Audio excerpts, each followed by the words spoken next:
Hello, everyone. Today I would like to introduce you to one of the more impressive and honestly one of my favorite animals in my collection. This is my Maxx Pink line Argentinian boa. So these guys, they're a subspecies of the true red tails, the boa constrictor. So this is boa constrictor, and I can never pronounce their Latin name correctly. So I'll just put it here like always. You can get mad at me later, sorry.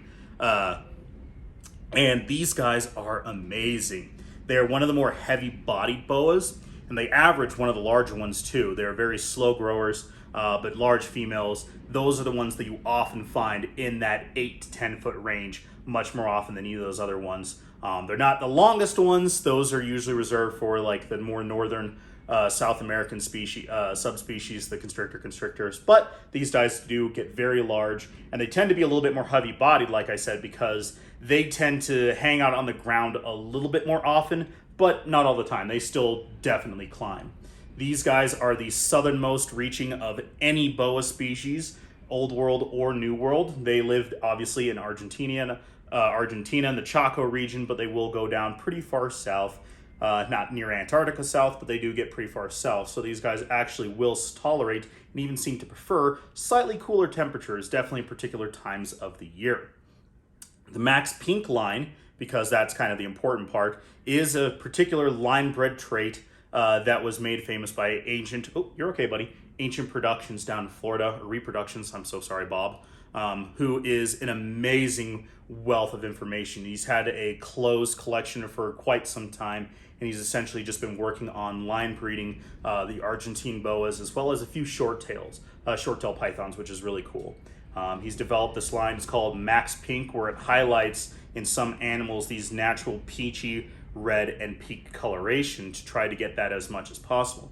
And he's also now starting to, another thing that he's been working on for a while, but he's just now really kind of starting to let go of, are Maxx Whites, where the more natural coloration of the Argentine boa, the more, I shouldn't say natural because this is a natural, it's just a line bred looking animal, but the more common one, or the one that most people think about, they're very dark. That's a black, gray, and white animal. So he's trying to breed the whitest animals together to make a very white looking animal. So for someone who is as picky about the boas that comes into his collection as I am, a place like Ancient Reproductions is absolutely great, as well as you should really go check out his Instagram and Facebook. He is really starting to do a lot of really great kind of from his own over 20, 30 years of experience, just knowledge and information and tips that he talks about, as well as he's starting to introduce the idea that as reptile breeders, we should really start being called like animal farmers or ranchers, where we're actually farming these guys. This is more of an actual like real industry, which sounds kind of weird, but I'm not doing justice enough to the conversation, so you should absolutely go check that out. This little boy is a 4th generation Maxx Pink from those original Maxx Pink animals. Theoretically, the idea, what I was going to do was I have another girl that you've probably seen in the Argentine boa video, the species spotlight that I did. He keeps going down, so hopefully he stays on camera. Sorry about that, everybody. She's just a normal one. She's technically pos het T-pos, but where I'm going to use her to outcross the Maxx Pink line, because while we want to work on line breeding, we still want to have healthy lines. These guys are CITES protected, so what we're not getting any more out of Argentina. So we are dealing with a limited population as is. And so whenever you have animals that you're trying to line breed, you end up inbreeding more than a lot of people would really like. So my idea was to have this other female to be an outcross, and then I have other good friends actually up in Anchorage, Alaska, Jonathan's Reptiles, who have been the spotlight of several other videos, including a podcast. They have a Maxx Pink boa, I think they have a 3rd gen Maxx Pink, who unfortunately did not go the last couple of years. They've done some restructuring and moving around, some stuff going on in their personal lives. But they're going to attempt to rebreed, breeding again either this year or next, and then hopefully I can pick up another one from them to then put back into there. So essentially they have a Maxx Pink to an outcross pairing. I will have in a little while, probably another 2 to 3 years. These guys again are really slow. This guy, he's already over a year old.